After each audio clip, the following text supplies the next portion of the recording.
네, 인사드리겠습니다. 주식회사 뉴럴디 오늘 교육을 맡게 될 곽지효입니다. 먼저 저희가 보통 흔히들 얘기하는 AI라고 하는 인공지능이라고 하는 거에 대해서 말씀을 좀 드리면 흔히들 AI라고 하면은 모든 게 다 잘 된다라고 알고 있습니다. 근데 실질적으로는 AI라고 하면 이제 태동된 건 97년 딥블루 쪽에서 이제 최초 이론이 나왔고요. 그 후에 이제 CNN을 거쳐서 우리가 흔히 얘기하는 딥러닝, 머신러닝, AI라는 개념이 있습니다. 그래서 딥러닝에 대해서 잠깐 설명을 드리면 AI라고 해서 모든 걸 다 우리가 생각하는 것처럼 추론을 하고 결론을 내는 것이 아닙니다. 그래서 우리가 지금 이용하고 있는 CNN 챗 GPT 같은 경우에도 이 딥러닝에 기반해서 개발이 되었는데요. 딥러닝이라고 하는 블랙박스를 생각하시면 됩니다. 즉 입력이 있으면 우리가 사람이 입력이라는 데이터를 집어넣었더니 블랙박스를 거쳐서 아웃풋이 나왔다가 딥러닝입니다. 무슨 말이냐면 예전 같은 경우에 머신러닝 개념이나 아니면 우리가 비교 데이터를 분석을 해서 결론을 내는 방식 같은 경우에는 사람이 그 과정을 추론하고 확인을 할 수가 있었습니다. 그래서 결과가 나오면 왜 이런 결과값이 나왔는지 알 수가 있었는데 딥러닝 같은 경우에 그렇지가 않습니다. 입력을 집어넣으면 얘가 뭔지 모르겠는데 결론을 냈어. 근데 결론이 처음에는 엉망이었는데 점차 수준이 올라가서 나중에 우리가 이용할 수 있는 수준까지 올라왔어. 즉 입력을 집어넣었더니 블랙박스를 거쳐서 아웃풋이 나왔어. 이게 딥러닝 개념입니다. 바꿔 말하면 챗 GPT 우리가 알고 있는 그런 지금 실생활에 쓰고 있는 것도 LLM이라고 해서 라지 랭귀지 모델 그래서 간단합니다. 많은 데이터를 집어넣었더니 얘가 결론을 냈는데 사람이 일상생활에 업무에 쓸 수 있게 훌륭한 결론을 냈어. 이게 답니다. 그럼 중간에 어떻게 했느냐 모릅니다. 이게 딥러닝 AI 지금 현재 우리가 가지고 있는 맹점이자 기술 내용입니다. 바꿔 말하면 우리가 흔히들 얘기하죠. 챗 GPT에서 반드시 결과가 나오면 그 결과가 맞는지 확인을 해라. 검증하는 과정을 거쳐야 된다.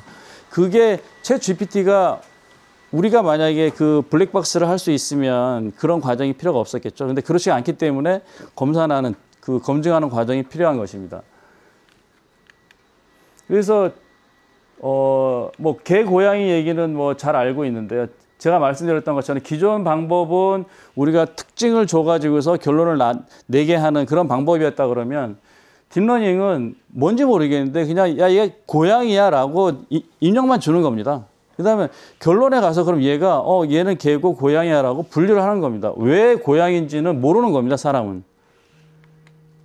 그래서 이런 연관돼서 LLM이니 뭐 그런 내용이 있고요. 지금 보시는 것처럼 GPT가 하는 방식은 티끌모아 태산이죠.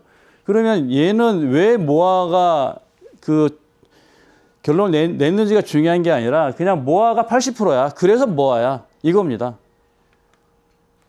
근데 예전 같으면은 사람이 모아는 뭐 예를 들어서 모자, 아자 뭐 어쩌고 해가지고 분석할 수가 있었는데 그런 분석이 전혀 없다는 것이죠. 바꿔 말하면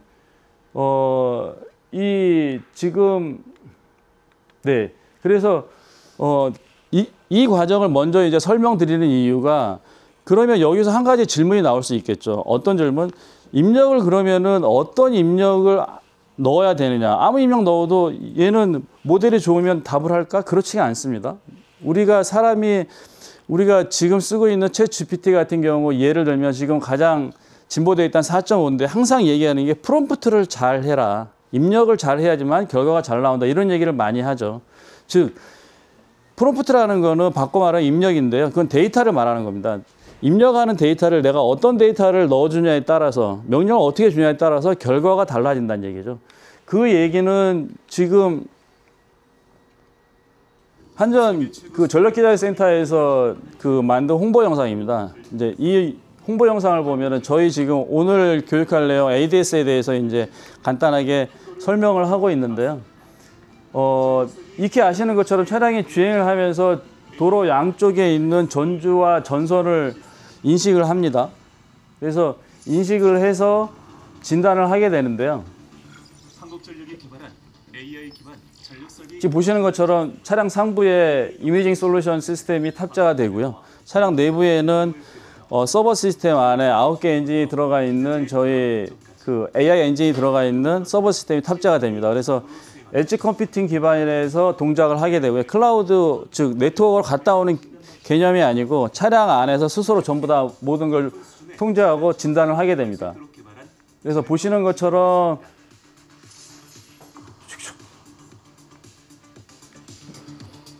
AI 기반 전력 설비 광학 진단은 고화질 광학 카메라가 탑재된 차량이 전력 설비 주변을 주행하면 AI가 다양한 시설물 속에 설치된 전력 설비를 네. 그럼 여기에서 지금 보시는 것처럼 AI가 저 전주를 인식을 해서 그 다음에 촬영을 해서 진단하는 과정입니다. 그래서 이 진단을 할 때 결함이 어떤 부분이 있는지 이제 확인을 할 수가 있고요.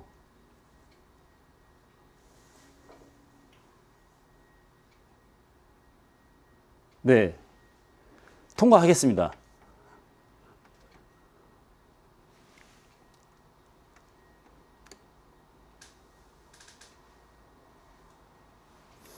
네, 그래서 지금 보시는 것처럼 간단하게 설명을 드리면, 지금 여기 있는 게 이제 메인 카메라고요. 메인 카메라는 65메가픽셀의 해상도를 가지고 있습니다. 그래서 지금 현재 DSLR로 촬영하는 현존하는 DSLR 중에 가장 해상도가 높은 게 약 한 2,500만 화소, 3,000만 화소급입니다. 그래서 그것보다 2배 이상의 해상도를 가지고 있습니다. 그래서 메인 카메라고요. 이 왼쪽에 있는 건 거리측정기입니다. 거리측정기 TX-RX고요. 즉 레이저를 쏘는 부분이 있고 받는 부분이 있습니다. 그래서 이제 동그란 게 2개고요. 이 위에가 설비 인식 카메라라고 해서 이제 주행을 하면서 도로에 있는 전주를 인식하는 카메라입니다.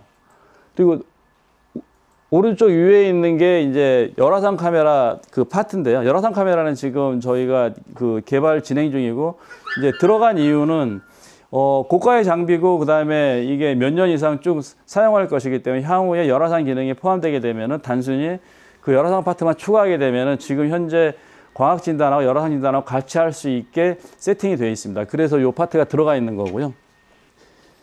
ADS는 그래서 지금 보시는 바와 같이 기존에 사람이 촬영하던 DSLR 가지고 촬영하는 거에서 차량으로 주행을 하면서 촬영을 하게 됩니다. 그러면 지금 제가 간단하게 설명을 드렸는데 차량이 30km로 주행한다 그러면 이 30km면은 초당 약 8.3m를 이동을 하게 됩니다. 전주는 잘 아시는 것처럼 이게 그 가로할 때를 좌우로 한다 그래도 3m고요. 약간 비스듬하게 사선으로 촬영하기 때문에 약 2m 정도의 사이즈를 가지고 있습니다. 그러면 초당 8.3m를 주행을 하는데 전주 사이즈가 2m니까 약 0.2초 내에 촬영을 하고 진단을 하고 그러니까 인식을 하고 거리를 측정하고 촬영을 하고 진단을 하고 이 모든 과정이 끝나야지만 전주 하나를 분석을 할 수 있는 시간입니다. 그래서 0.2초라는 시간이 필요하다는 거고요. 그러면 기존의 광학 진단하고 ADS하고의 큰 차이점은 지금 사진에서 보시는 것처럼 광학 진단은 사람이 촬영을 합니다.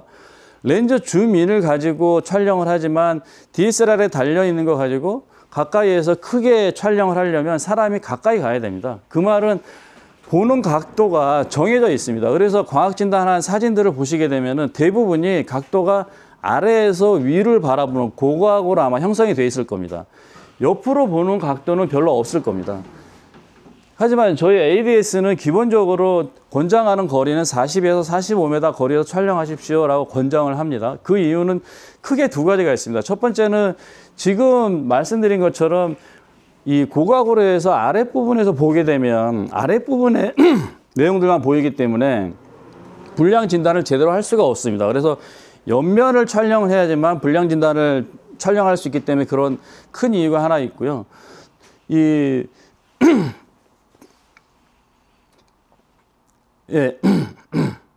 죄송합니다. 또 한 가지 이유는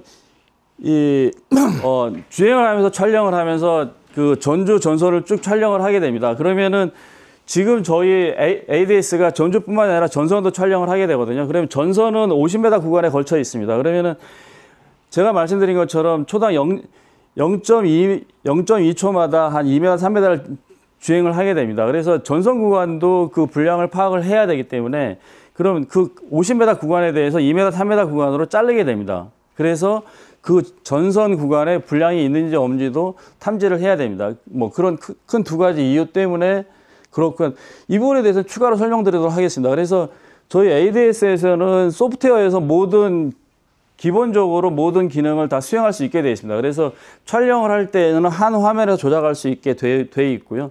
확인하는 화면에서 한 화면에서 대부분의 것을 확인할 수 있게 해놨습니다. 그래서 지금 보시는 것처럼 촬영을 해서 저장이 되면 각각의 사진들로 저장이 되고요. 이게 그 전주 하나의 전주입니다. 하나의 전주가 이렇게 여러 장의 사진으로 저장이 되게 되고요. 보시면 처음에 전주가 나타나기 시작해서 전주가 지나갈 때까지 촬영이 됩니다. 그러면 전주 하나를 촬영을 하게 되면은 이렇게 쭉 되는데 그 중에서 이 전주의 많은 부분이 나오는 게 한 요 정도 구간이 되겠죠. 그래서 이 정도 구간이 저희가 기본적으로 30km 주행했을 때는 약 한 15장을 촬영할 수 있게 돼 있고요. 그리고 제가 말이 너무 빠른가요? 네네.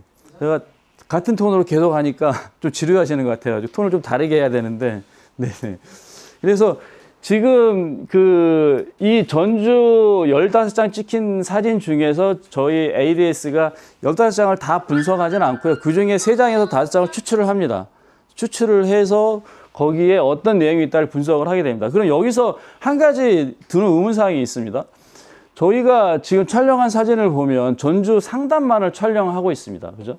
그러면 전주를 전체 다 촬영할 수 없느냐? 촬영할 수 있습니다. 전주 15m 전주를 전체 다 촬영할 수 있는데요. 그 경우에는 예를 들어서 우리가 보고자 하는 상단 부분에 애자라든가 COS라든가 그런 크랙이라든가 아니면 변색이라든가 그런 부분을 보기가 어렵겠죠. 하지만 그러면은 이런 질문이 있을 수도 있습니다. 전주를 그러면은 ADS를 3대를 가지고 상단, 중단, 하단을 찍으면 다 되는 거 아니냐? 맞습니다. 그래서 사우디 같은 경우에는 상, 중, 하를 다 보기를 원하기 때문에 상중하를 다 촬영하는 걸로 지금 저희는 따로 하고 있습니다. 그럼 한전에서는 왜 그러면 상단 부분만 촬영했느냐? 처음에 저희가 개발할 당시 한전의 요구사항이었습니다. 자, 주행을 하면서 상단 부분에 총 23가지의 기자재가 달려있는데 그 기자재의 불량을 진단을 해야 되겠다. 그래서 상단 부분을 촬영을 해달라. 중하단은 우리나라 같은 경우에는 안전상의 그런 이유들 때문에 사람이 손 닿는 부분 그래서 크게 중요한 거는 뭐 별로 없다. 그래서 상단 부분을 촬영을 해서 불량을 진단해서 좋겠다가 요구사항이었습니다. 그래서 상단 부분을 촬영하고 있는 거고요. 그러면은 이렇게 질문하실 수도 있습니다. 차량에 주행을 하게 되면 앞부분만 보이게 되는데 그럼 뒤에 부분 안 보이는 거 아니야? 맞습니다. 처음에 저희가 개발할 때 그래서 2대를 설치하는 걸 했습니다. 그래서 가까이 가면서 하나 촬영을 하고요. 멀어지면서 하나 촬영을 하고 어떻게 해서 2대를 촬영하는 걸 개발하는 걸로 시작을 했는데 한전에서 굉장히 똑똑하십니다. 그리고 머리가 좋으셔가지고요. 야, 굳이 그 비싼 거를 왜 2대를 설치를 하냐? 한 대만 하자. 그래서 가면서 촬영을 하고 돌아오면서 촬영을 하고 양쪽으로 촬영하면 될 거 아니냐. 맞습니다. 그래서 현재 한 대가 된 겁니다. 또 다른 부서에서 그런 질문이 나왔습니다. 야, 광학 진단은 이렇게 보면 이렇게 크게 선명히 나오는데 왜 너희 거는 이게 작게 나오니? 그러면 마찬가지입니다. ADS가 비용적이나 그런 문제들 때문에 주행을 하면서 상단 부분을 한 장의 사진으로 촬영을 해서 진단할 수 있게 개발되어진 것입니다. 하지만 크게 하려면 얘를 ADS를 2대 또는 3대를 설치하면 됩니다. 그래서 지금 상단 부분을 한 장의 사진으로 하고 있는데요. 걔를 4등분하거나 3등분해서 촬영하게 되면 지금 보시는 사이즈들보다 훨씬 더 큰 사이즈의 선명한 사진을 확보를 할 수가 있습니다. 하지만 이제 비용적인 문제가 있습니다. 그래서 이 사진으로 저장된다는 거하고 지금 한전 요구사항에 의해서 상단 부분을 한 장의 사진으로 촬영을 해서 그 사진 가지고 진단을 한다를 설명을 드렸습니다. 그래서 그 얘기는 바꿔 말하면 전주의 크랙이 애자의 크랙이 있지 않습니까? 크랙 중에서 이제 금간 부분이 있습니다. 한전에서 요구사항이 금간 것도 찾아달라라는 요구사항이 있었는데요. 가능합니다. 지금 제가 말씀드렸던 것처럼 그 전주 상단 부분의 사진을 3장이나 또는 4장으로 나눠가지고 촬영을 하게 되면 지금 보시는 것보다 훨씬 더 큰 사이즈로 촬영이 가능하고요. 금 간 것도 확인이 가능합니다. 하지만 그렇게 하게 되면은 이제 비용이 올라간다는 단점이 있겠죠. 그래서 한전에서는 최종적으로 그런 결론을 낸 게 그러면은 한 장의 사진을 촬영해서 총 23가지의 상단 부분을 불량을 진단할 수 있는 거를 하자. 이렇게 결론이 난 겁니다. 네. 그래서 보시는 것처럼 저장이 되면 여기에서 위치가 어딘지, 그 다음에 촬영한 사진 중에서 녹색은 정상이고요. 붉은색은 불량입니다. 그래서 불량은 따로 크게 확대가 되고요. 그 다음에 그 확대가 된 사진에서 여기 보면 이 아이콘이 있는데요. 이 아이콘을 클릭을 하게 되면은 걔만 또 커집니다. 커져서 제가 마우스로 클릭을 하게 되면 이 파트를 더 크게 확대가 가능합니다. 그래서 지금 보시는 것처럼 저장된 사진에 자동으로 저희가 분량이 어디라고 알려드리면 내가 이거 분량 아닌 것 같은데 더 크게 확대를 하고 싶어. 그러면은 이 아이콘을 클릭을 해서 그 부분만 확대를 하게 되면은요, 확인이 가능하고요. 마찬가지로 분량이 아닌 부분도 다 확대가 가능합니다. 다 확대 가능해서 이거 분량이어서 변색이나 크랙이 있는 것 같아 확인하고 싶어. 그러면 이 부분을 크게 확대를 하시면 됩니다. 그럴 때는 이 아이콘을 사용하시면 됩니다.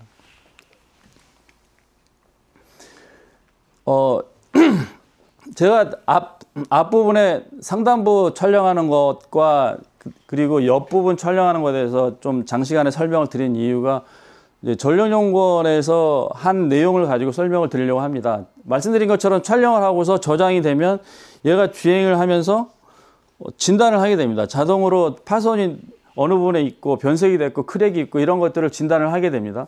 그러면 기존에 아까 제가 제일 처음에 말씀드렸던 AI라는 개념, AI는 처음에 저게 전주야라고 인식을 하게 됩니다.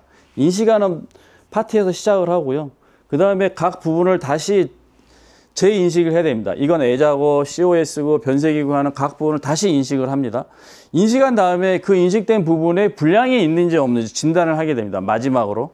그래서 인식, 부분, 기자재 인식, 진단하는 과정을 거치게 됩니다. 그래서 기존에 그 전력연구원에서 진행을 했던 거는 DSL이라고 알고 계시죠. 데이터 사이언스 랩이라 그래서 네. 지금 제가 아직 조직이 있는지 모르겠는데 네. 최초 그 DSL 데이터 사이언스 랩에서 이 진단에 대한 엔진을 진행을 했습니다. 저희가 뉴럴디가 ADS를 개발했는데요. 저희가 그런 인식, 그다음에 기자재 인식 진단을 하려면 한전에서 데이터를 넘겨받아서 저희가 그걸 가지고 학습을 시키고 진행을 했어야 되는데 DSL에서 선을 그었습니다. 야, 너희는 장비 개발하는 것까지만 해. 우리가 이 진단 부분을 할 거야. 라고 선을 그었습니다. 그래서 저희가 그 부분은 참여를 못했고요. 그래서 저희는 지금도 한국전력의 광학진단한 자료는 저희는 안 가지고 있습니다.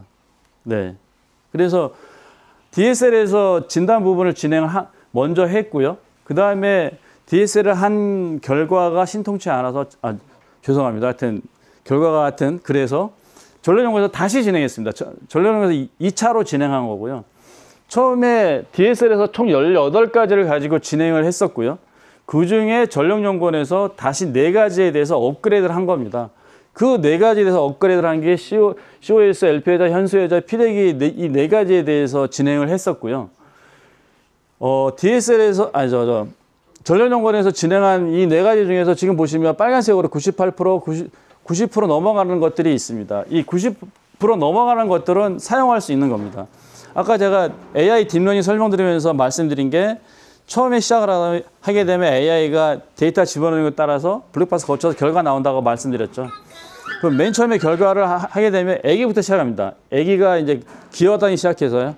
초등학생 걸어다니기 시작하고 중학생, 고등학생, 성인 거쳐서 활용할 수 있는 단계가 이제 직장인쯤 되는 단계입니다. 90%라는 것 90% 이상은 직장인 정도 수준을 얘기합니다. 그러면 여기서 40%대도 있죠. 47% 이렇게 있는데요. 47%는 어느 수준이냐?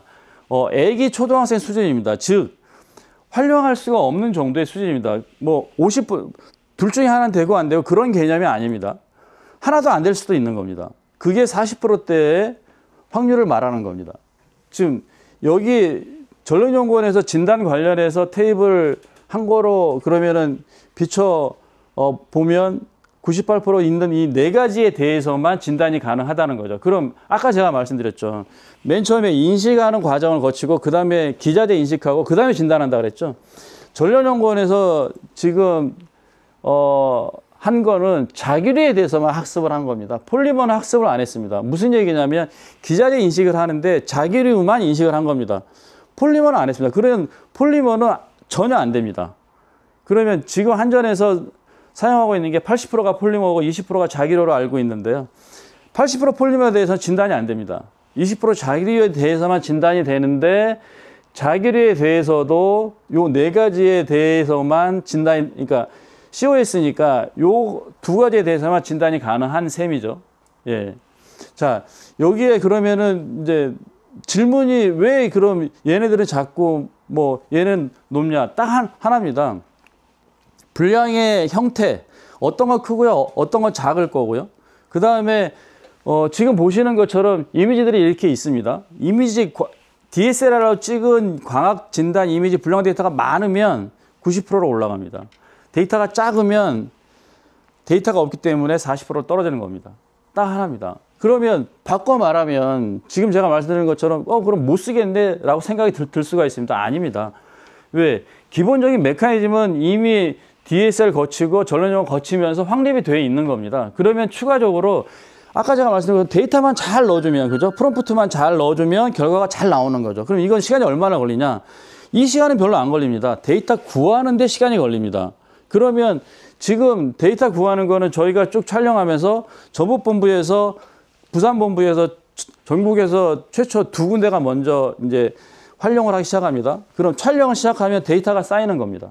입력되는 데이터가 쌓이면 그 데이터가 기존의 DSLR처럼 고각이 아니고요. 옆각으로, 옆에서 보는 각도로 데이터가 쌓이고요. 그 다음에 또 한 가지, 입력되는 데이터를 잘 넣어줘야 되는 이유가, 자, ADS가 찍은 사진들을 쭉 잘 넣어줬어요. 이건 잘 나옵니다. 근데 ADS가 아니라, 예를 들어서 내가 자동차를 타고 가면서 핸드폰으로 막 찍어요.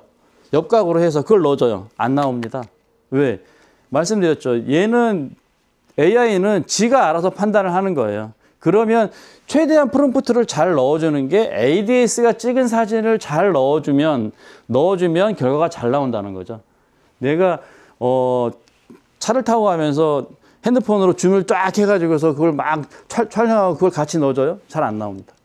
예, 그런 차이가 있습니다. 그래서 말씀드렸던 것처럼 지금 전력연구원에서 한 거에 대해서는 지금 전북본부하고 부산본부가 ADS를 활용을 해서 옆각으로 해서 촬영한 사진들을 데이터를 전력연구원에 그대로 줘서 학습을 시키면 데이터만 확보할 수 있다라고 하면은 제가 생각하기에는 그렇게 오랜 시간이 안 걸려서 채 1년이 안 걸려서 이런 수치들이 굉장히 올라갈 겁니다. 일단 기본적으로 기자재 인식은 제가 판단하기에 6개월에서 한 1년 정도면은 거의 한 90%대로 접근을 할 거고요. 기자재는 다 인식할 겁니다. 그 중에서 분량에 대해서도 어떤 분량이 빨리 될 거냐. 그거는 분량 데이터가 많은 놈이 빨리 됩니다. 네, 어려운 게 아니라 분량 데이터가 많아요. 그럼 걔가 빨리 됩니다. 근데 예를 들어서 뭐 자기를 크랙이 분량 데이터가 별로 없어요. 그러면 사람 눈으로 보기에는 크랙이 확실히 보이는데 왜 쟤는 못 찾아? 분량 데이터가 작아서 그렇습니다. 그 분량 데이터가 많으면 빨리 진단할 수가 있습니다. 마지막으로 전력연구원에서도 물론 그렇게 할 건데요. 그럼 데이터가 많아질 때까지 기다려야 되느냐? 그렇지는 않습니다. 일정량의 데이터만 있으면 이 데이터를 가지고 증강 생성이라는 기법을 활용을 해서 더 10개의 데이터가 있으면 마치 30개, 40개 있는 데이터 마냥 활용할 수 있는 기술들이 개발이 되고 있습니다. 물론 저희도 지금 쓰고 있고요. 그래서 그런 부분이 많은 부분이 이제 해결이 될 겁니다. 참고로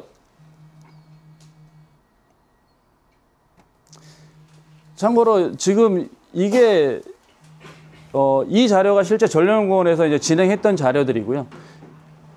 이 앞부분은 제가 설명을 드렸었고, 지금 여기에서 이제 전력연구원에서 진단 프로그램 엔진을 만드는 과정을 설명한 겁니다.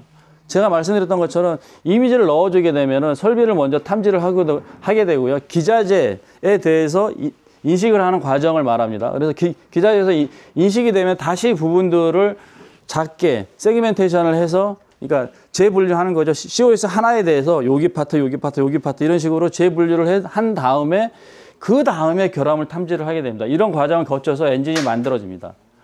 그래서 AI라고 해서 모든 게 다 되는 게 아니고요. 이렇게 사람이 프롬프트를 잘 입력해야 되는 것처럼 사람이 입력을 잘 해줘야지만 결과가 잘 나오는 그런 형태입니다. 마찬가지로 추출과 부분을 나눠서 분량을 탐지하는 이런 과정을 거치게 됩니다.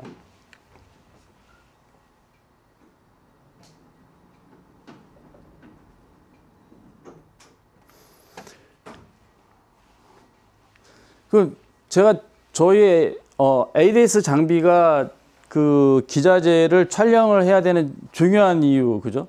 촬영을 해서 입력 데이터를 준비를 해놔야지만 진단을 해서 한전에서 잘 쓸 수가 있는 거예요. 예. 그러면 그 후에 전력연구원의 엔진이 돌아서 진단까지 해서 자동으로 리포트가 나오게. 물론 그거는 정보부에서는 ADS 가지고 다니시면서 촬영만 하시면 됩니다. 잘 촬영만 하시면 나머지는 전력연구원에서 진행을 해서 진단 프로그램을 올려서 자동으로 되게 다 처리가 될 거고요. 그리고 그럼 촬영만 해서 그러면은 뭐 어떻게 알 수가 없는데 아닙니다. 사람이 굉장히 사람 눈이 정확합니다. 그래서 처음에는 예를 들어서 사진 한 장 보는데 시간이 좀 걸립니다. 근데 조금만 보면은요. 저 같은 경우에는 지금 사진을 딱 보면 이건 어때라고 금방 압니다. 뭐 해상도가 초점이 맞았어 안 맞았어, 그다음에 얘가 분량이 있어 없어를 대충 압니다. 그냥 그런 식으로 작업자분들이 그동안 가지고 있는 경험이 풍부하시기 때문에 촬영된 사진을 넘겨만 보시면은요 금방 아마 지적할 수 있을 겁니다. 이거 분량이 아니야. 그러면 그 분량은 아니야를 선별을 쭉 해주시는 과정이 지금 전력연구원 한전에서 AI를 제대로 쓸 수 있는 과정에 굉장히 중요한 과정입니다. 그 분량 데이터가 쌓여야지만 좋은 진단 엔진이 만들어지는 겁니다. 그래서 기존에 제 생각에는 아마 설비들 또는 전조와 전선을 촬영을 하셔가지고 이렇게 작업자분들이 경험이 많으시기 때문에 쭉 보시면 기존에 아마 제 생각에 1년 걸리는 거를 촬영만 제대로 잘 하시면 뭐 불과 몇 주 내에 확인할 수 있는 정도까지 가능하실 겁니다. 지금 이거는 고창 시험장에서 9개의 설비를 걸어놓고서 촬영한 사진입니다. 그래서 지금 보시는 것처럼 이제 촬영했냐 안 했냐 이 뒷부분에 자료가 나옵니다. 촬영했냐 안 했냐 내용들이 있고요. 이 전선 피박 같은 경우는 촬영을 못했습니다. 촬영 못한 이유는 이게 기역자 코너입니다. 기역자 코너인데 전선 피박이 여기 있습니다. 그럼 저희가 사진에서 보시는 것처럼 이런 각도로 해가지고 촬영을 하고 가는데요. 그러면 이렇게 가거나 양쪽 방향에서 각도가 나와야지만 촬영할 수가 있는데 하필이면 거기에 전주가 이렇게 있습니다. 이 기역자 코너에 여기 한 개 전주 2개가 이렇게 있는데요. 이쪽 방향 가도 전선 피박되는 구간이 안 보입니다. 그래서 촬영을 못한 겁니다. 그리고 또 한 가지 세모를 해놓은 건 뭐냐면 촬영을 하긴 했는데 아까 제가 말씀드렸던 것처럼 전주 상단 부분을 한 장의 사진으로 촬영을 합니다. 그러다 보니까 자기류 애자는 찾았는데 거기에 실금인 것 같은데 이게 작게 나온 거죠. 네, 그래서 세모라고 해놨고요. 그리고 지금 여기 한전 전력연구원에서 진단 엔진이 한 걸 보시게 되면은 아까 비학습일은 학습을 안 한 겁니다. 그래서 애시당초 이제 찾을 수가 없는 거죠. 근데 학습을 했는데 그러면 인식을 했느냐? 그 다음 부분에 인식을 못한 겁니다. 즉 엔진이 제가 설명드렸던 것처럼 하고 싶어도 못하는, 진단을 못하는 결과가 나온 겁니다. 그게 아까 말씀드린 것처럼 자기류만 했고요. 폴리머는 아예 안 했고요. 그 중에서도 90%에 해당되는 그놈들만 찾을 수가 있습니다. 인식을 한 다음에. 예. 그래서 이제 이런 결과가 나온 건데요. 그럼 그 다음 장 좀 아까 제가 설명드린 이 4가지에 대해서만 찾을 수가 있는데요. 설명을 드리면 지금 이렇게 총 9개에 대해서 설치를 하셨고요. 설치한 내용은 1번부터 시작해서 9가지 뭐 내용이 있습니다.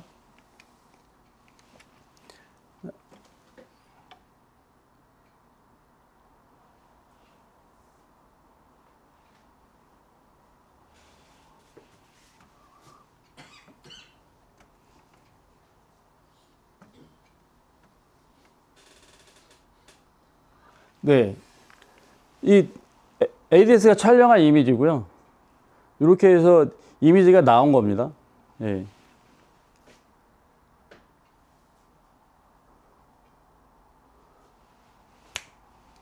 제가 또 이게 됩니다.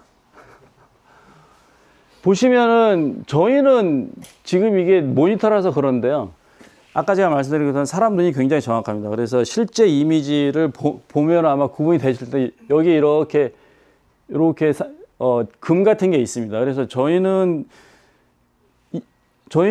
이 부분인지도 잘 모르는데요. 예, 아마 이게 실금이 아닐까라고 추정하고 있습니다.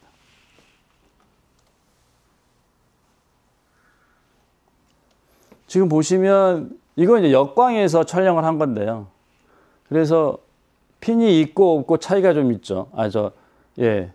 너트가 있고 없고가 차이가 좀 있죠. 참고로 저희들이 그런 얘기도 나왔습니다. 야, 그러면은 DSLR도 보면은 역광일 때를 피해서 촬영하지 않습니까? 저희도 똑같습니다. 광학 이미지이기 때문에 광학 이미지는 역광에서 사진이 이렇게 나옵니다. 그러면 어떻게 찍어라고 하시는데요. 굉장히 좋은 생각들이 많이 있습니다. 그러니까 지역에 따라서 촬영하는 시간을 순광 시간대로 정합니다. 그래서 촬영 시간을 정해서 촬영하시면 되고요. 그리고 저희가 좌측 촬영도 있지만 우측 촬영도 있습니다. 그래서 좌측 우측 촬영을 번갈아 가면서 하면은 충분히 그런 역광을 피해서 촬영할 수가 있습니다.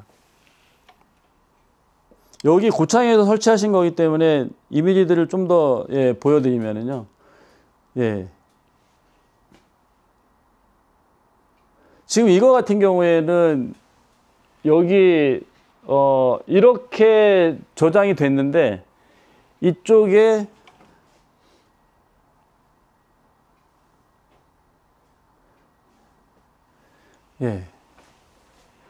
지금 여기 보시면은 역광 부분에서 이렇게 돼서 뭐라 그러죠 이거를 뭐라고 하시던데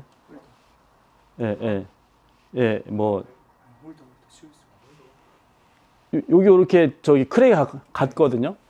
저희는 그냥 편하게 변색이라고 표현하는데 성면 노출된 거를 확인할 수가 있습니다. 근데 지금 역광 상태에서 좀 이미지가 좀 그닥 좋지는 않습니다.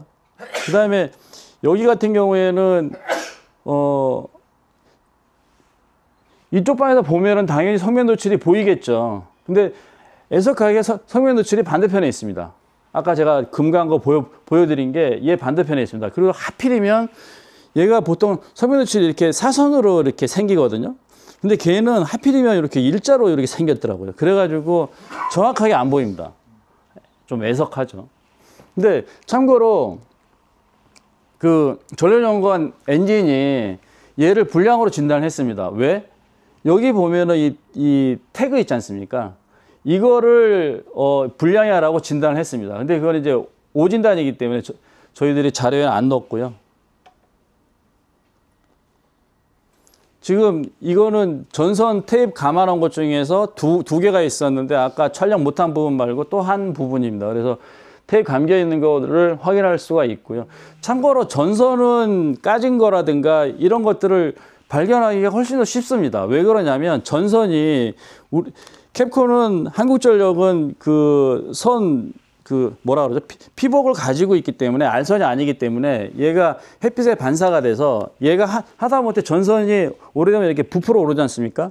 부풀어 오른 것까지도 감지가 가능합니다. 그러면 학습을 시켜서 진행을 하게 되면 그런 부분들도 진단이 가능합니다. 네, 그 다음에 이렇게 있는데요. 지금 이 커버에서 한 가지 아셔야 될 게 말씀드린 것처럼 이미지를 학습신 거에 대해서 진단을 합니다. 얘는 이거를 저기 보시게 되면은 이게 6번이니까 저속 커버 이탈이라고만 돼 있는데요. 이게 분량이 지금 이게 이탈이 맞습니다. 근데 접속 커버가 이렇게 된 놈도 있을 거고요. 이렇게 된 놈도 있을 거고요. 많은 것들이 있겠죠. 그러면 AI가 이걸 다 할 수 있느냐? 아닙니다. 얘는 지가 학습한 것만 판단을 하기 때문에 어떤 이런 거는 할 수도 있고요. 이런 건 못 할 수도 있습니다. 근데 그것도 마찬가지로 전력연구원에서 데이터를 줘서 엔진을 지금 초등학생 A기 수준을 성인, 직장인 수준으로 만들면 가능합니다. 데이터만 있으면 시간은 오래 걸리지 않습니다. 이게 말씀드린 그건데요. 이쪽 방향으로 가도 이쪽 방향으로 가도 전선 피복이 하필 저기 있습니다. 전주에 가려가지고 어느 방향에서든지 안 나옵니다. 그럼 이런 경우 어떻게 해야 되느냐? 저희가 주행을 하면 도로가 직선만 아니라 S자도 있습니다. 근데 S자 중에서 심한 S자도 있습니다. 이런 경우에 흡사합니다. 그럼 이런 경우 어떻게 하느냐? 그냥 간단합니다. 쉽습니다. 가면서 잠깐 정지해서 촬영하면 됩니다. 돌려서 잠깐 정지해서 촬영합니다. 만약에 사람이 하려면요, 그거를 예를 들어 신호등 건너가고 장애물 피해서 이러고 촬영해야 되거든요. 차량은 주행하면서 비상등 켜놓고 잠깐 정지해서 돌려서 촬영하는데 숙련이 되시면 1분 이내에 촬영 가능합니다. 그러면 촬영을 해보시고 저희가 NDS 좌표하고 해서 매칭을 시켜가지고 그 위치가 어디까지 다 확인을 시켜드리거든요. 지도까지. 그럼 촬영 안 한 지역이 있으면 그 지역만 따로 골라서 지금 말씀드린 것처럼 가다가 잠깐 서 촬영하고 지나가고 그런 식으로 따로 촬영하시면 됩니다. 예, 이거는 이탈된 거를 촬영한 거고요.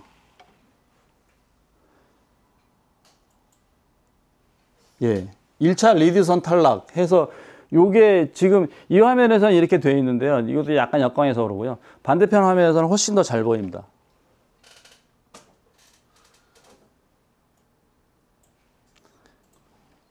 얘는 폴리머 현수 핀 탈락이죠. 핀. 네.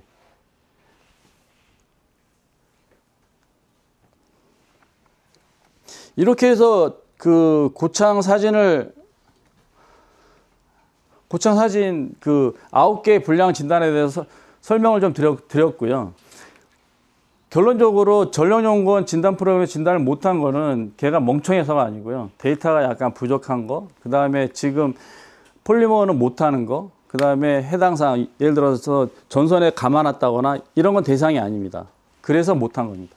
예. 그래서 말씀드렸던 것처럼 데이터를 잘 하게 되면은 데이터 전북본부가 전국에서 제일 처음 그 사용을 하기 때문에요. 전북본부가 나중에 다른 본부 다니면서 교육시켜드리고 이렇게 할 수도 있습니다. 경험을 바탕으로 해서 이건 이렇게 해라 저건 저렇게 해라 하고 알려주셔야 됩니다. 그래서 잘 사용하시면 전력연구원에서도 좋은 진단 엔진을 만들 수가 있고요. 아마 전 세계에서 최초로 굉장히 잘 쓰는 그래서 홍보 효과도 상당할 거라고 생각을 하고 있습니다. ADS 운영 매뉴얼입니다. 이 시간이 별로 없으니까 빠르게 지나가겠습니다. 어차피 차량에 타셔가지고 이렇게 보시고 조작해 보시면 쉽거든요. 이렇게 한 화면에 다 있기 때문에 그렇게 아셔야 될 내용들이 많지는 않습니다. 잘하죠? 설치 안전 수칙이고요. 가장 중요한 게 이겁니다. 이거. 네. 조작 못 하셔도 됩니다. 설치하시다가 또는 탈착하시다가 또는 사용하시다가 다치시면 안 됩니다. 저희 장비가 기본적으로 30kg 정도의 무게를 가지고 있습니다. 그러면은 저희가 그 치공부, 즉 사다리 모니 쭉 해드리는데요. 그럼 두 분이서 이렇게 해서 잘 들어 올리셔가지고 탑재를 하시고 이렇게 하셔야 되는데 그러면은 탑재하고 계속 사용하셔도 됩니다. 하지만 저희가 권장하는 게 커버를 내리고서 고속도로는 한 70km 미만으로 주행을 하셔야 되고요. 이런 것들이 있거든요. 근데 다른 지역으로 이동하게 되면 80km, 90km 가셔야 되는데 불편하지 않습니까? 그 다음에 추석이에요. 연휴예요. 그럴 때 탈착을 해서 보관하기 낫죠. 그래서 중요한 게요. 정말 중요한 게 반드시 무리하지 마시고 위험하지 않게 조심하셔서 하시고 다치시면 안 됩니다. 절대. 이게 가장 중요한 겁니다. 사용법 모르시면 저희한테 전화하시면 됩니다. 사용법 모르시면 전화해도 이해가 안 되시면 저희한테 내려오라고 하시면 됩니다. 오라고 하면 저희들이 와서 설명해 드립니다. 하지만 다치시는 건 안 됩니다. 예.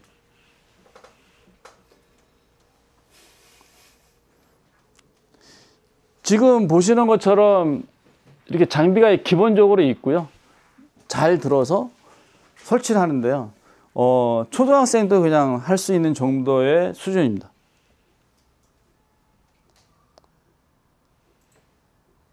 네. 굉장히 중요하기 때문에 여러 번 설명하고 있습니다.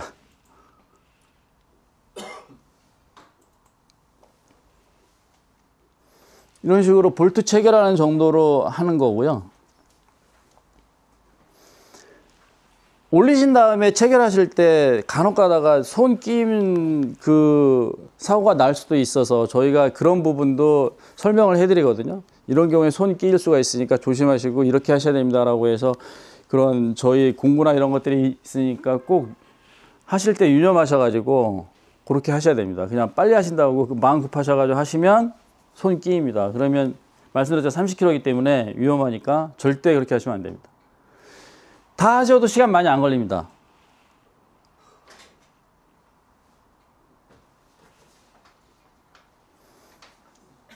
네.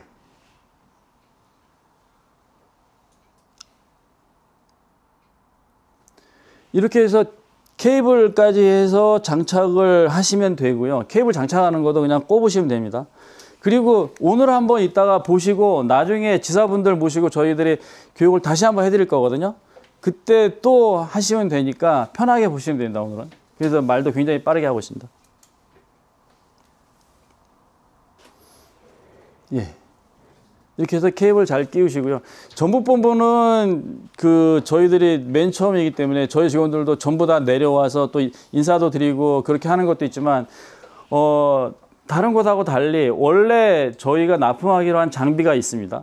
근데 조금 더 오래 편하게 사용하시라고 저희가 장비를 더 좋은 걸로 바꿨습니다. 그래서 일례로 케이블 커넥터가 있는데요. 원래 하나하나 해가지고 이렇게 설치를 하게 되는데 부산본부는 그걸로 원래 걸로 그냥 납품을 할 겁니다. 그게 독일제 커넥터 장비인데 걔가 오는데 시간이 걸려가지고 근데 정부본부는 그걸로 해서 탑재가 됩니다. 그래서 정부본부께 훨씬 더 부산본부보다 좋다고 생각하시면 됩니다. 이런 거 하시면 안 됩니다. 부산에는. 유튜브 올라가는데. 아 그런가요? 네네. 그래서 이런 것들은 지금 이게 독일제 장비를 말씀드리는 건데요. 참고로 뭐 수입하는 거 다 단가 해가지고 한 200만 원쯤 합니다. 별거 아닌 것 같은데요. 독일 회사에 설계도 보내서 등록을 해서 그쪽에서 승인 나야지만 제작이 들어가고 그 다음에 받는 겁니다. 그래서 한 3개월 정도 걸리고요. 예. 근데 하여튼 저희로서는 최대한 좀 편하게 사용하십사. 네. 그렇게 해서 케이블까지 해서 연결이 끝나면 이제 화면 해서 화면 나오는 거 하시면 되고요. 화면에서 로그인 하시고 말 잘 들었네요. 로그인 하신 다음에 들어가셔가지고 네 세팅하는 절차가 있는데 지가 알아서 합니다. 작업자가 확인하실 거는 얘가 빨간색으로 나오는 거 확인하면 됩니다. 다 파란색으로 될 건데요. 녹색으로 될 건데 빨간색이 나오면 문제가 있는 거니까 확인을 해야 된다. 근데 확인하시는데 예를 들어서 간단한 겁니다. 케이블이 안 꼽혔다거나 덜 꼽았다거나 뭐 이런 겁니다. 그래서 확인해 봤는데 케이블도 그러니까 좀 세게 눌러서 잘 꼽았는데 빨간색이 나온다. 저희한테 전화하시면 되죠. 그러면 저희들이 전화를 일단 알려드립니다. 근데 안 된다. 그럼 저희들이 와서 확인해 드립니다.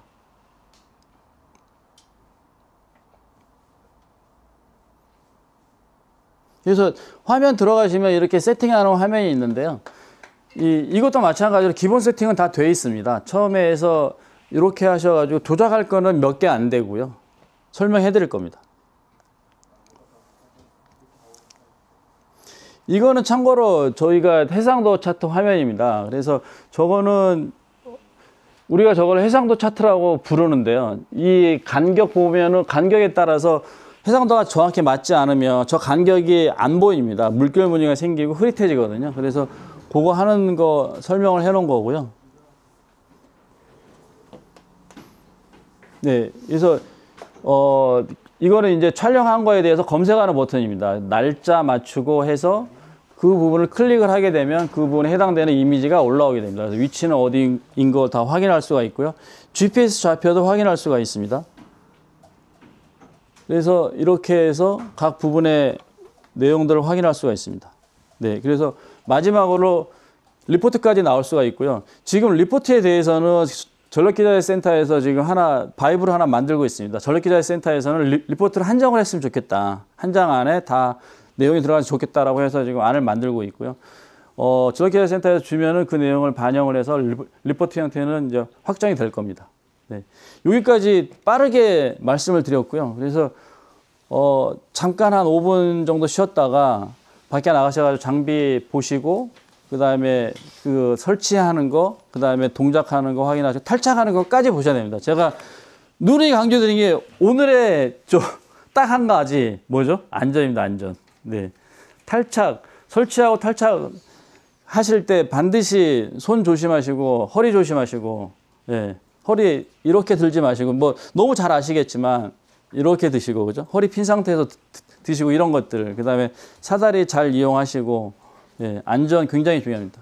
감사합니다.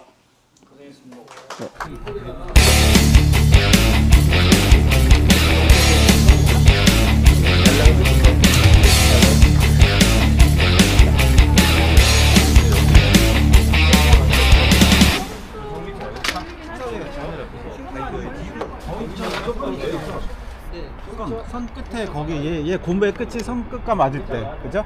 아 거기? 네. 정식자가 점프가 돼 이거지?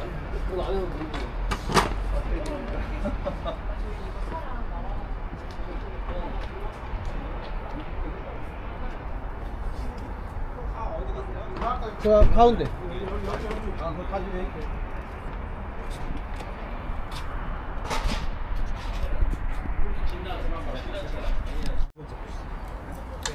옆에 빠지지 않게 주시면 돼요.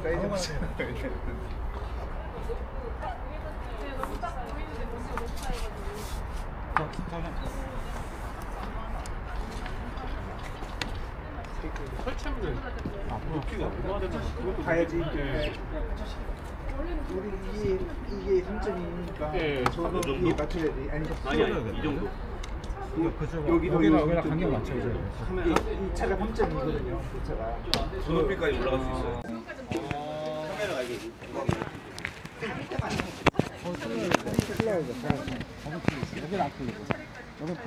잠깐만. 아, 네. 야, 예. 350? 딱 350이에요? 저 자좀 주세요. 중간에서 대야 돼. 아, 중간. 아, 볼트의 중간이니까. 앞으로 좀 더. 2mm 주셔야 돼요. 네. 아 지금 저게 딱 350. 아, 350. 350 맞지? 일단 얘를 고정합시다, 이거 좀. 일단 요 아, 고정. 그리고 간격이 맞아야 돼요. 저 얼마큼 나왔어요? 한 여기 한 2cm.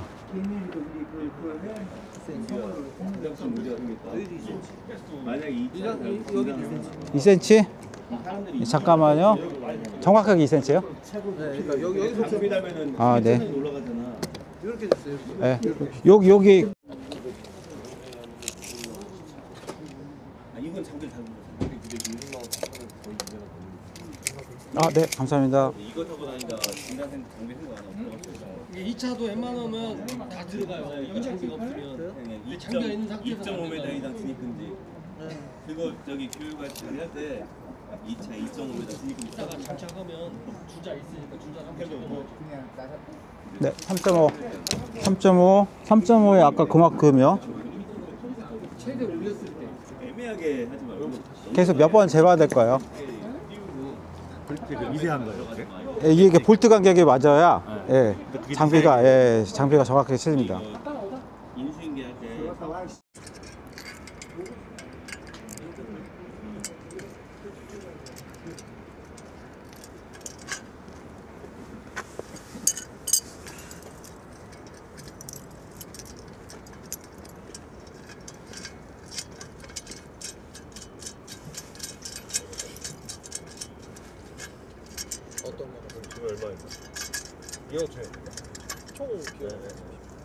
그건 잘 몰라. 자, 정원님 여기다가 얘랑 간격 맞춰서 아이고 죄송합니다. 하고 일단 서버만 좀 옮겨봅시다. 의자 하나 있던 거 어디 갔어요? 사다리 여기 번호차 설치해야 되는데 먼저 하고 빼야 되는데. 이거 한 번에 한쪽씩만 하기로 했잖아요. 그치. 번호차를 먼저 하시는 이거부터 설치하지. 제가 들 테니까 안에 거. 이거 저 멀티대 좀 빼주세요. 차 쪽으로 해서. 이거 아, 그래서 이걸 치우면 안 되는데 사다리.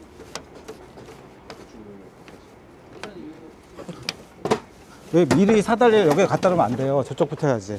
그리고 주세요.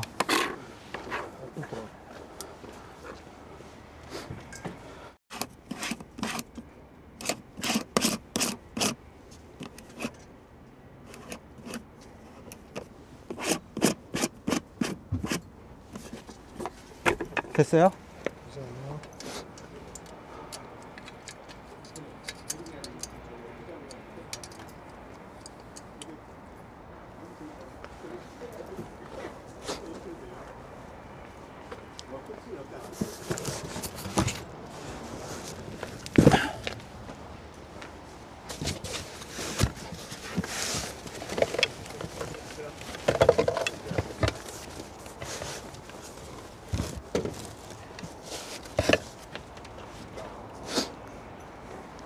다 했어요? 아 그래요? 네, 다 했어요. 아, 이거는 안 나와도 괜찮은데.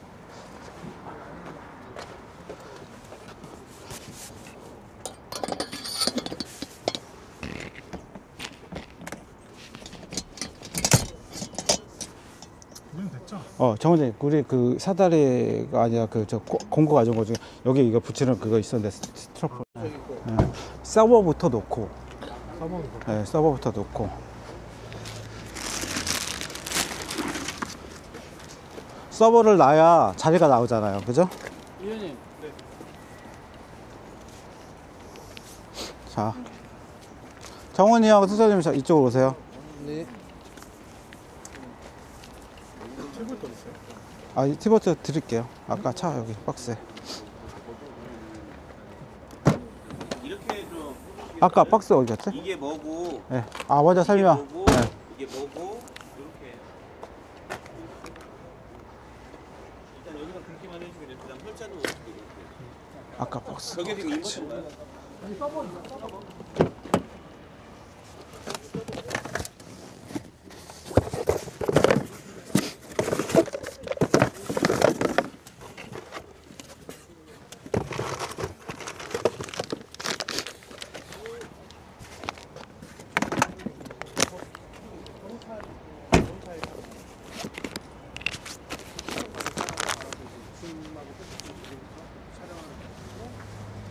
이쪽이 이제 저희 GPS잖아요. 이게 이제 안테나고 이쪽에서 이쪽이 이제 슈 컨셉트가 있어요. 이게 펜틸트. 승철님, 뒤에 펜틸트 소개. 뒤에 있다고 펜틸트 소개 안 했어요? 일단 여기 있는 거 먼저 말씀해. 네. 서버를 먼저 실어요. 네. 뭐 펜틸트 뭐 말씀? 됐어요.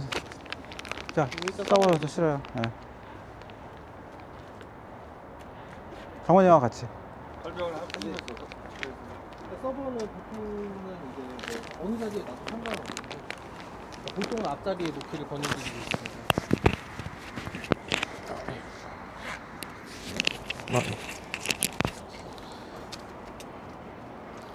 네, 서버는 보통은 이제 앞자리에 놓기를 권유드리고 있고요.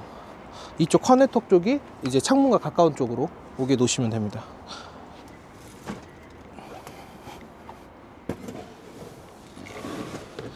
네. 이렇게 놔주시면 되고, 네. 한번 탑재되면 웬만하면 터치할 일이 없기 때문에요.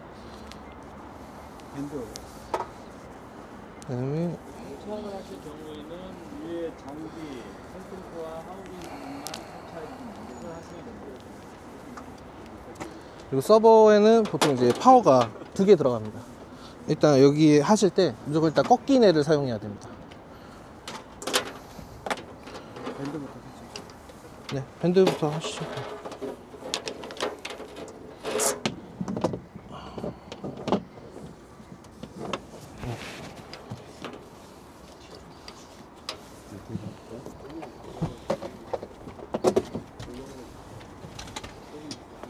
그 아래로 넣으셔야 돼요.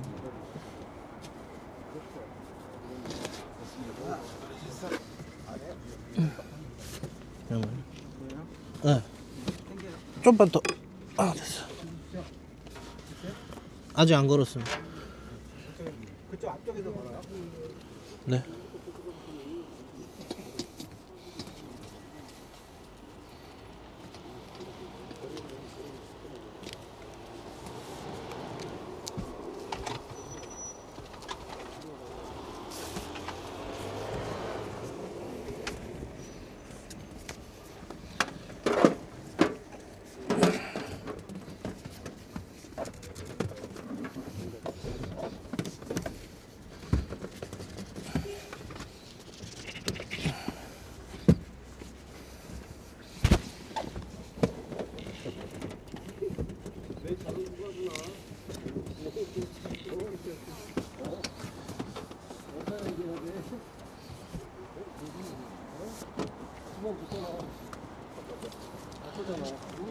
이렇게 서버를 놓을 때는 반드시 고정 장치를 해주셔야 됩니다. 얘 무게가 있어서 좀 갑자기 멈추면은 앞으로 쏠릴 수도 있기 때문에 이렇게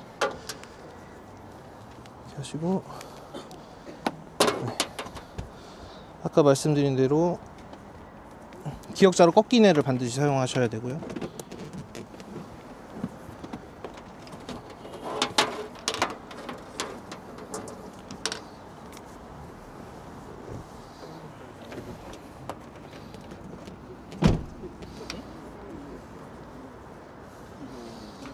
네. 그리고 앞에 비트로 갈까요? 네. 위에 지저분했어. 근데 그 뭐냐, 저희 모니터. 모니터선. 네. 정원이 어디 있어요? 모니터선 뒤에 연결 좀 해주세요. 잠깐만요.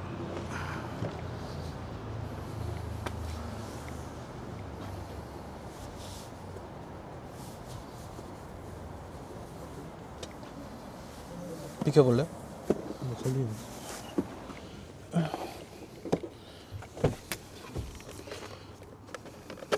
요거랑 요거 HDMI 이렇게 두 개 가져와 주시겠어요? 이거?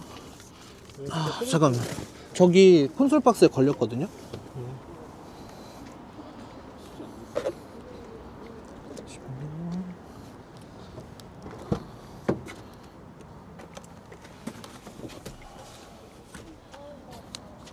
저쪽이 뒷좌석에 앉아.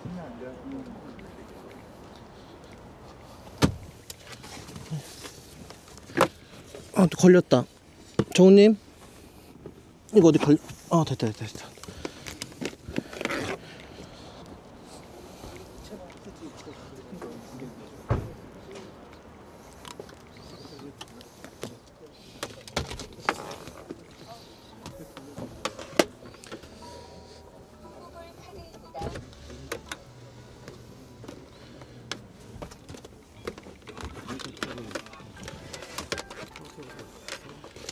잠시만요. 이거 먼저 꼭.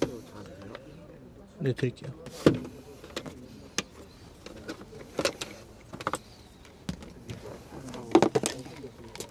HDMI.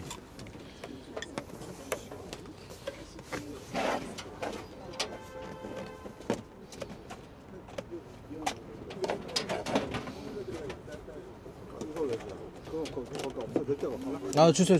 아, 그 몇 대 없어. 주머니 없으면. 주머니 있어요. 아, 이거 HDMI 설명해 줘요. 네네.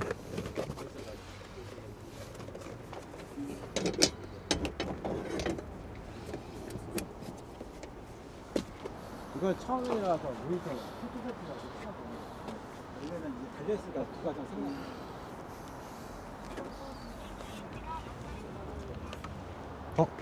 어디 가셨죠?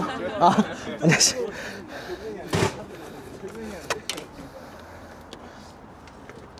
일단 보통에는 이제 모니터가 이제 뒤에 설치된 상태인데, 이 상태에서 이제 HDMI 케이블을 이제 여기 입구에 얘를, 원래 평소에 이렇게 껴져 있는데 얘를 빼고 이렇게 내려서 보시면 여기 통과하는 구멍이 있어요.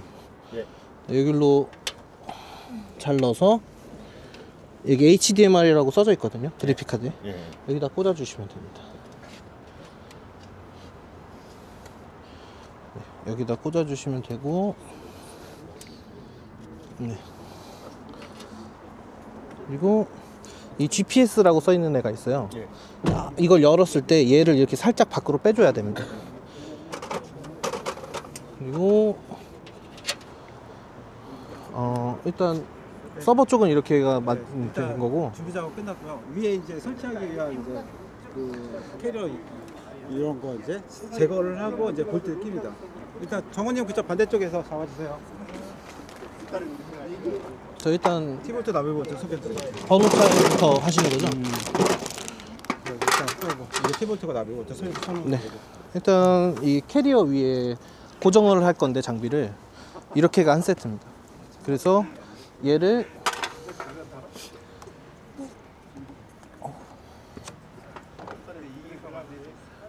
이렇게 여기 홈에 넣고, 그 다음에 장비를 끼우고, 그 다음에 이렇게 체결을 하는 겁니다.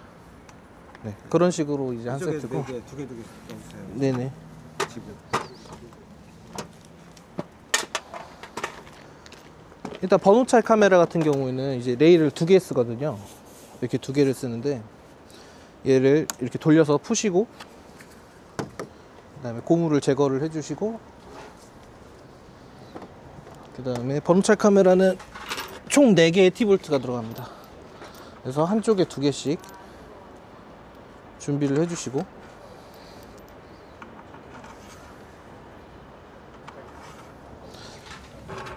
네. 주시겠어요? 네. 보통 이제 끼울 때는 이렇게 긴 쪽으로 이렇게 여기에 맞춰서 끼시면 되고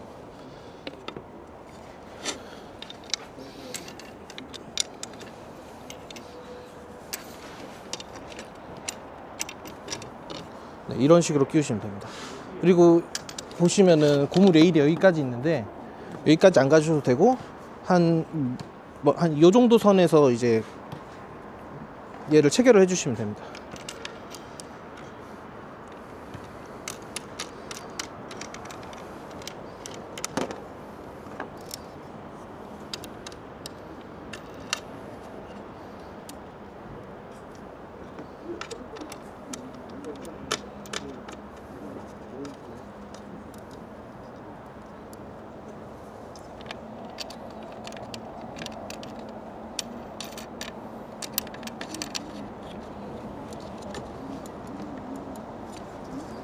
네, 그러면은 일단 이쪽 면에서 하실 건 다 끝난 겁니다. 이제 서버하고 선 연결하고 여기 이것까지 번호찰 카메라까지 그 다음에 이제 반대편으로 넘어가서 하시면 됩니다.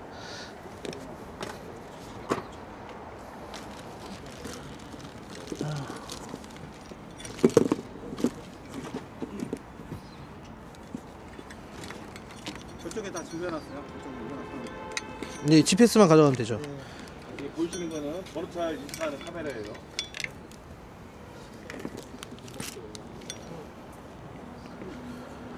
네, 근처에 갖다 놓고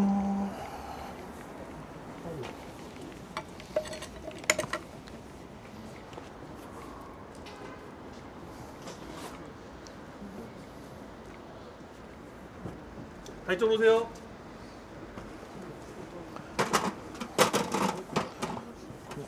반대편으로 가시죠.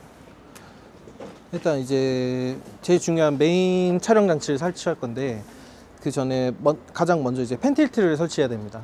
뭐라고 이름이? 펜틸트입니다. 펜틸트. 펜틸트. 네, 펜틸트인데 얘가 무게가 꽤 나갑니다. 얘가 거의 한 30kg 정도 될 겁니다. 그래서 올리실 때 조심하셔야 되고 설치하실 때 뭐 이것까지는 뭐 어떤 게 들어간다 알면은 이렇게까지 하실 필요는 없지만 이런 모양은 만들어 주셔야 됩니다. 이게 사다리를 가장 높은 애를 가운데 놓고 이게 T자로 만들어서 그 다음에 얘를 놓고 그 다음에 양쪽에서 올라가서 이게 설치하는 형태입니다.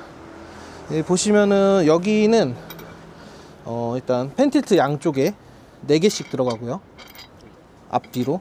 그리고 이 2개는 이제 GPS 안테나 설치할 때 사용하는 겁니다. 그리고 얘는 이제 손끼임 방지라고 해서 손끼임 방지하려고 있는 스토퍼 뭐 그런 종류라고 보시면 될 것 같습니다. 안전주의사항 다시 한번 잘 예, 그렇게 하겠습니다. 일단 정훈님 그 필요한 만큼 가져가세요.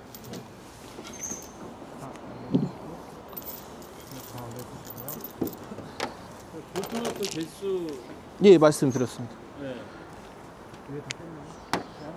네, 빼야 됩니다. 잠깐만. 일단 기본적으로 이쪽도 레일을 2개 사용하고요. 이거 하나씩 이쪽은 하나 뜯고 이쪽은 이제 2칸 빼면 됩니다. 돌려서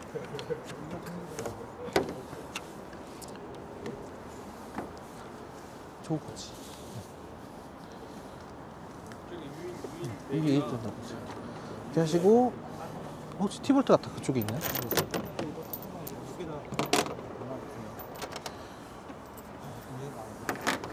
네, 이렇게 네, 상부의 자재들은 이제 미리 여기다 두시면 네. 간혹 실수할 수 있는 게 얘를 여기 놔둔 채로 이제 주행하면 이제 다 사라지겠죠. 네.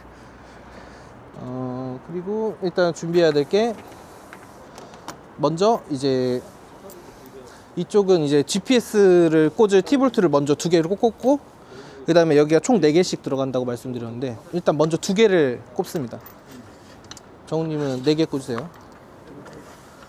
처럼. 네, 2개는 좀 미리 좀 살짝 보내놓고 네, 이 상태에서 이제 올리면 되는데 이제 2명이서 이제 합이 중요합니다. 좀 둘이 많이 들면은 들수록 좀 편하더라고요. 네, 그럼 들겠습니다. 네, 다리 좀 켜고 이렇게 위에 올리시면 됩니다. 이렇게 올린 상태에서 이 레일하고 이 구멍이 있거든요. 이 구멍하고 어느 정도 맞춰주고 그 다음에 이제 이 스토퍼를 사용합니다. 네네.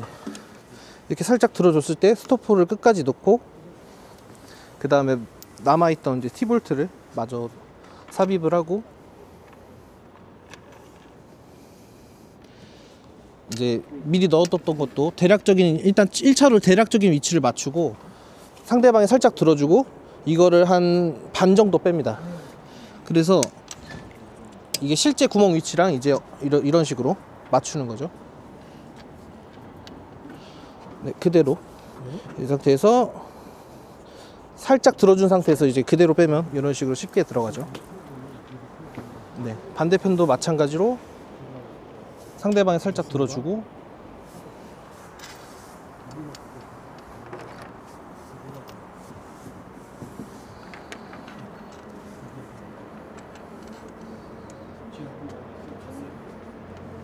살짝 깔게요. 네, 더 빼야 될 것 같은데.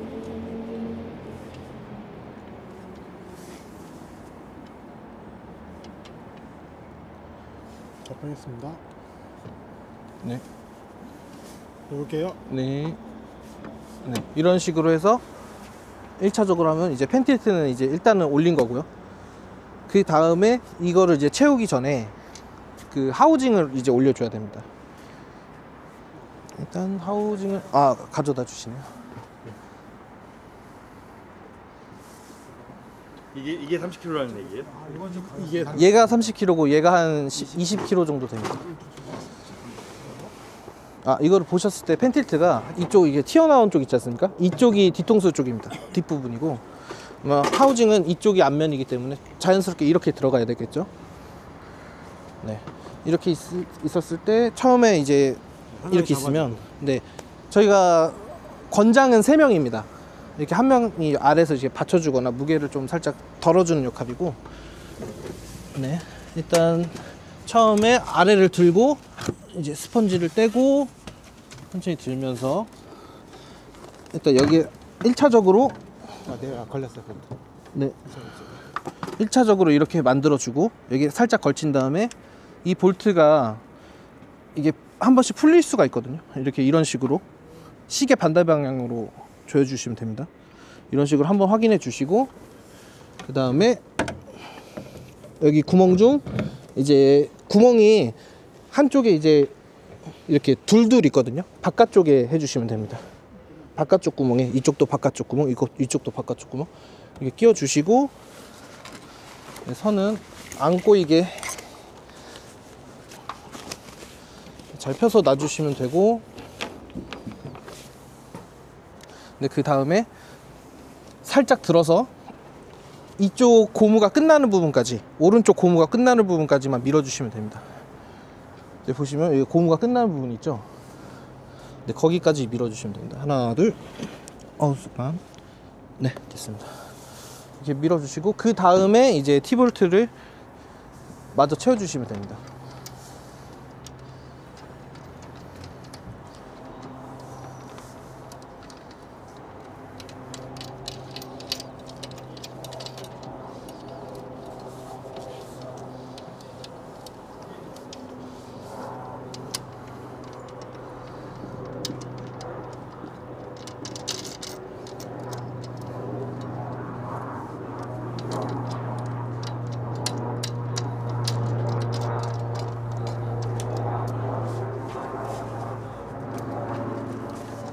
채워주시고 이거 하부 네.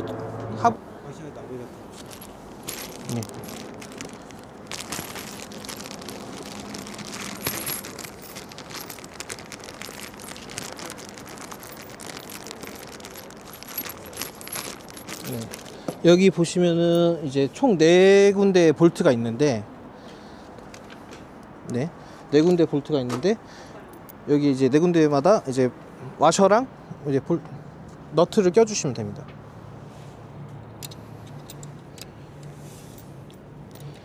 이런 식으로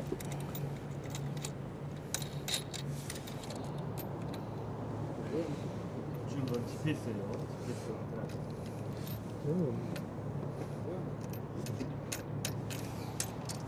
하우징을 고정시키는 작업을 하고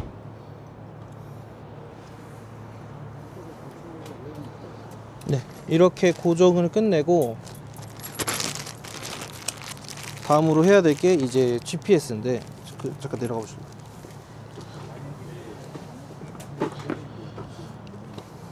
네, GPS인데 GPS는 항상 같은 위치에 달아주셔야 됩니다. 여기 이 쇠가 끝나는 부분부터 14cm 위치에 달아주시면 됩니다. 왜냐면 만약 이 위치가 달라지면은 저희가 GPS 계산을 한 값이 있는데, 그게 뭐 조금 빗나가면 말 그대로 조금 빗나가겠지만 때에 따라서 좀 커질 수도 있기 때문에, 네, 그래서 14cm를 지켜주시면 됩니다. 그 GPS는 그 전주 번호가 예. 보이는 거를 체크할 때 그 용도로 쓰는 건가요? 예, 맞습니다. 경우에 따라서 뭐 순간적으로 초점이 안 맞을 수도 있고, 뭐 차량이 가릴 수도 있고, 뭐 여러 가지가 있지 않습니까? 저희 ADMS랑 연동이 된다고요? 예, NDIS 정보랑, 네네네.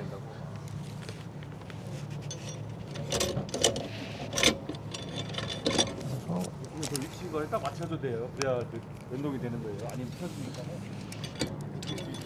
14cm. 예, 맞습니다.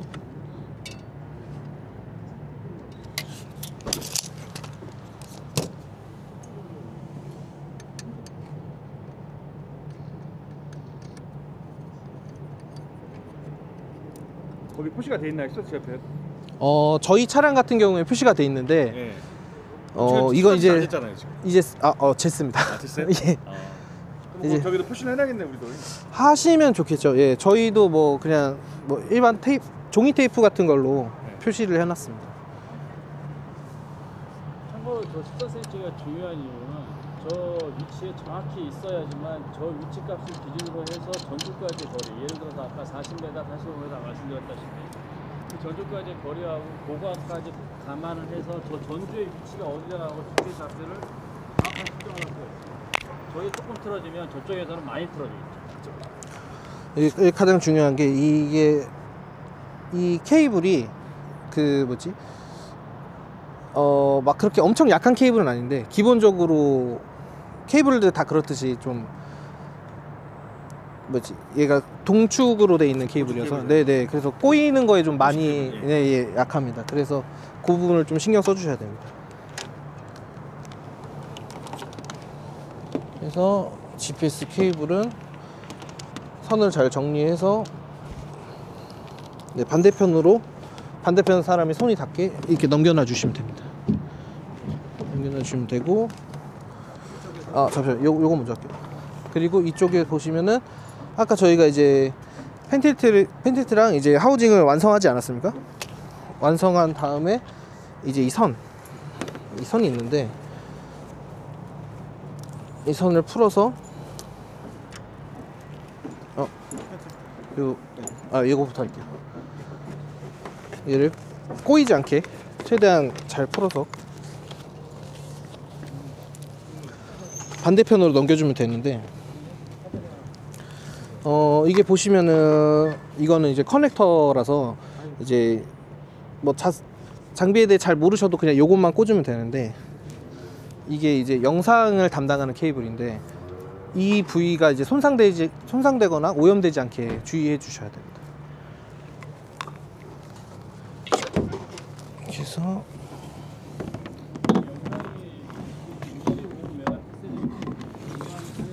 굉장히 고해상도를 가지고 있어요. 그래서 저 지금 말씀하신 저 커넥터 부분에 오염이 일어날 경우에는 영상에 영향을 받습니다. 네, 이건 마찬가지로, 이거는 아까 보여드린 건 이제 하우징에서 나온 거고, 이제 펜틸트나 이제 기타 뭐 번호 처리랑 다른 장치를 위한 이제 커넥터와 케이블인데, 일단 기본적으로 이 커넥터 부분이 이제 서버 쪽으로 가야 하고,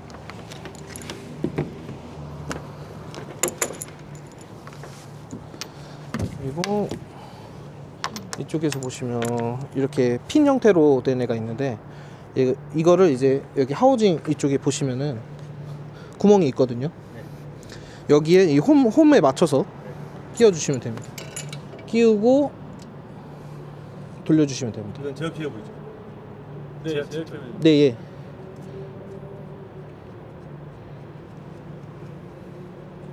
방송을 하시는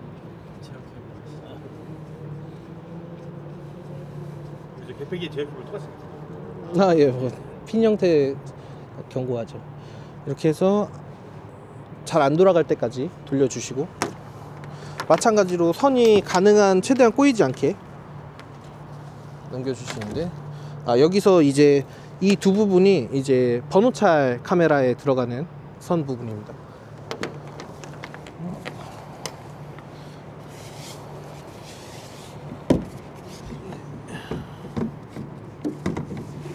여기서 저쪽 작업자가 손이 닿게 이렇게 넘겨주시고, 이제 반대편으로 가서 작업을 합니다.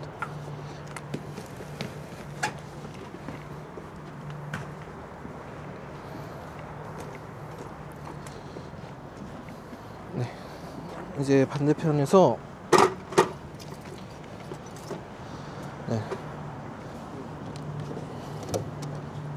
첫 번째로 이제 아까 하우징에서 나온 메인 케이블을 이 앞쪽으로 이렇게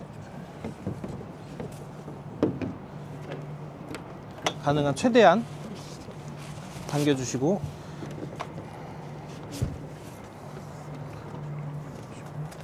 이 들어갔구나. 네, 당겨주신, 가능한 최대한 당겨주신 상태에서 여기에 차량 창문에 이렇게 걸쳐 주시고, 그 다음에 이제 보조 커넥터 쪽에서 또 마찬가지로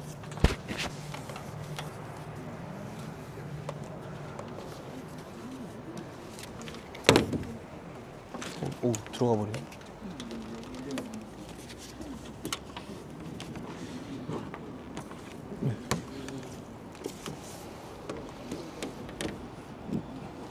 좀만 당겨줄래, 그쪽으로?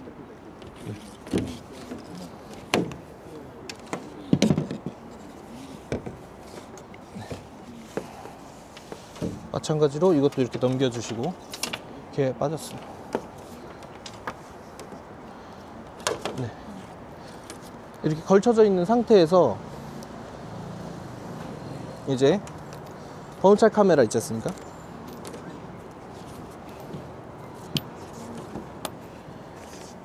번호찰 카메라 케이블을 연결해 주시면 되는데, 첫 번째로 이렇게 핀 타입으로 된 애를 여기 번호찰 카메라 본체에 꽂아 주시면 되고,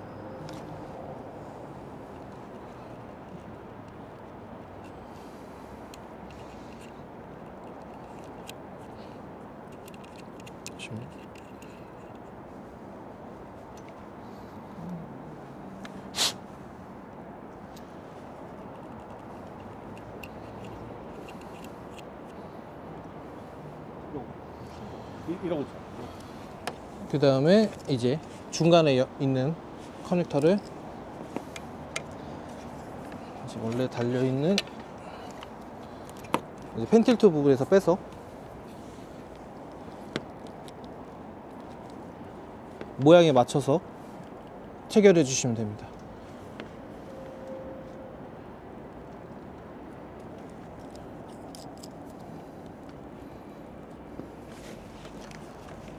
끼워주시면 되고,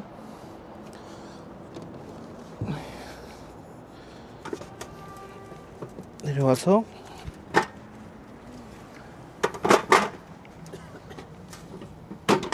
이거 미리 해야겠다. 잠시만요.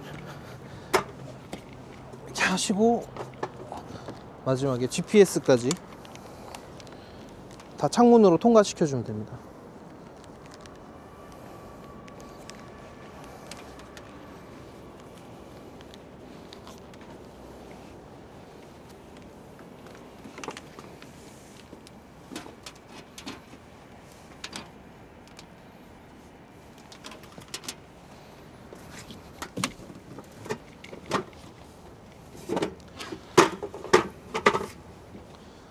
이 상태에서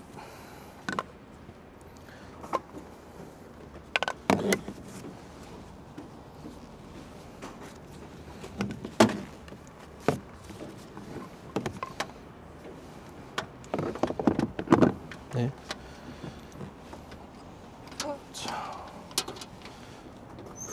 처음에 이 영상 담당하는 케이블을 이렇게 4개를 잘 뭉쳐서 이 구멍으로 넣어 주시면 됩니다.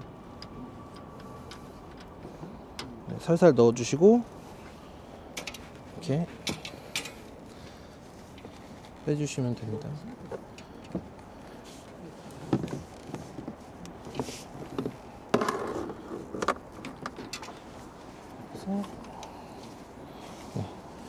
이런 형태로 만들어 주시고, 여기 보시면 여기 홈이 이렇게 있어요.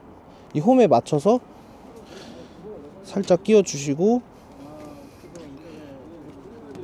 그 다음에 이렇게 양쪽을 이렇게 체결해 주시면 됩니다. 그 다음에 여기 보시면 여기에 0123이라고 써 있어요. 케이블에 보시면, 여기도 자세히 보시면 0123 이런 식으로 써 있습니다. 여기 숫자에 맞게 꽂아 주시면 됩니다. 뭐 이렇게 끼워서 돌리는 형태입니다. 여기 홈이 있죠.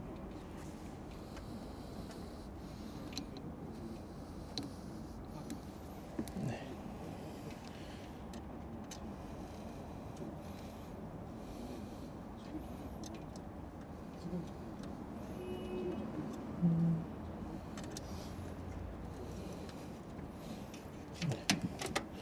선을 미리 좀 정리해 주시면 좋고,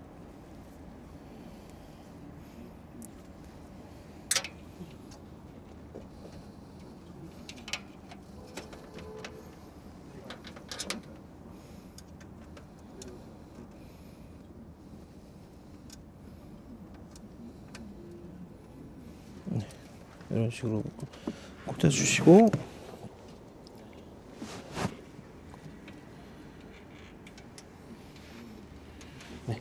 이렇게 닫아주시면 됩니다.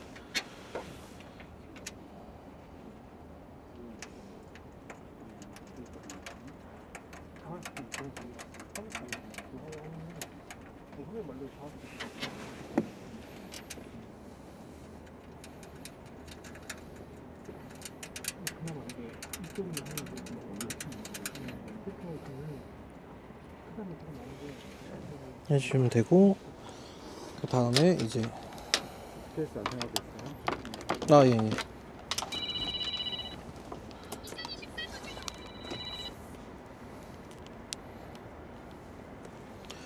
이 GPS 전원을 켜주시고, 네, 전원을 켜주시고, 이제 배터리 상태와 배터리 상태 확인해 주시고, 이게 이제 안테나랑 연결이 됐느냐 안 됐느냐 그 표시고, 이게 위성이랑 이제 연결이 됐느냐 안 됐느냐 그런 표시인데, 이거는 이제 키고 나서 최초에 한 2-3분 정도 있으면 얘가 이제 반짝반짝 할 겁니다. 그러면 이제 연결이 됐다는 뜻입니다. 그래서 옆에 놔주시고, GPS를 GPS라고 써져 있는, 네네, 아까 맨 처음에 빼놨던 거죠. 네네, 이렇게 해서 차량이 다쳐도 영향이 없게 이렇게 해주시고,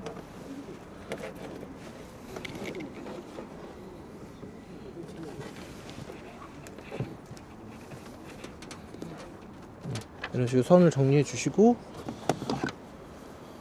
이제 마지막으로 이제 작은 커넥터도 똑같이 이런 식으로 핀이 있거든요. 여기에 맞춰서 끼워 주시면 됩니다. 살짝 눌러서 끼워 주시고 똑같이 체결해 주시면 됩니다. 그리고 문 닫을 때는 케이블이 문 사이에 끼지 않게 확인을 해 주시고, 처음에는 이제 살짝 닫아서 상관없나 있나, 다른 선에 닿진 않나 이런 걸 확인해 주시고, 좀 닿는 것 같으면 위치를 살짝 조정해 주시고, 네, 이러면은 네.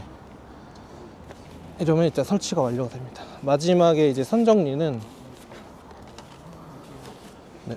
저 얘 차가 높아서 사다리가 네.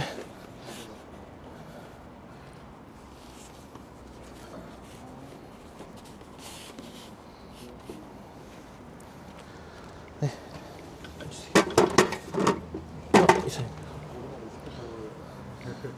이게 이제 아까 메인 케이블을 묶었던 선인데요. 위에 선을 어느 정도 잘 해주고, 이제 여기서 위쪽 한번 비춰주시겠어요? 여기서 이제 지금은 얘가 이렇게 펜틸트 머리가 이렇게 돌아가 있어서 좀 선이 짧은 것처럼 느껴지는데, 이제 얘가 정상적으로 이렇게 앞을 보기 시작하면은 충분히 여유가 나옵니다.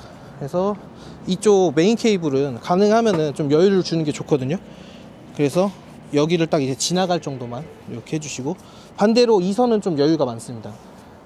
이거는 움직이는 부위가 아니라서 위에를 보시고, 아 이게 다른 선들 메인 케이블 움직임에 방해가 안 되겠다, 그 정도 선까지 해주시고, 나머지는 이 안쪽으로 정리해 주시면 됩니다. 그래서 여유를 주고, 이 두 케이블과 GPS 케이블까지 해서 여기 이렇게 묶어 주시면 됩니다.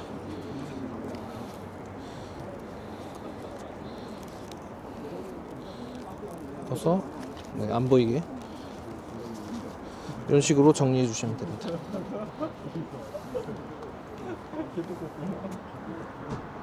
그리고 네, 일단 설치는 여기까지입니다. 이제 자, 모니터 연결하는 것까지 뭐 끝났네요.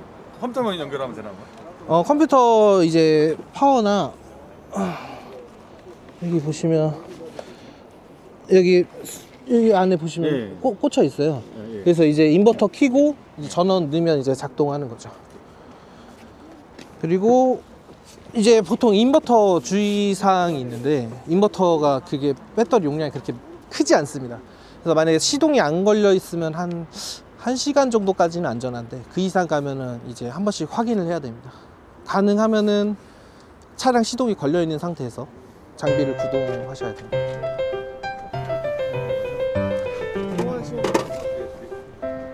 되지 않나? 그러니까 이게 배터리 용량이 작아서 그렇습니다.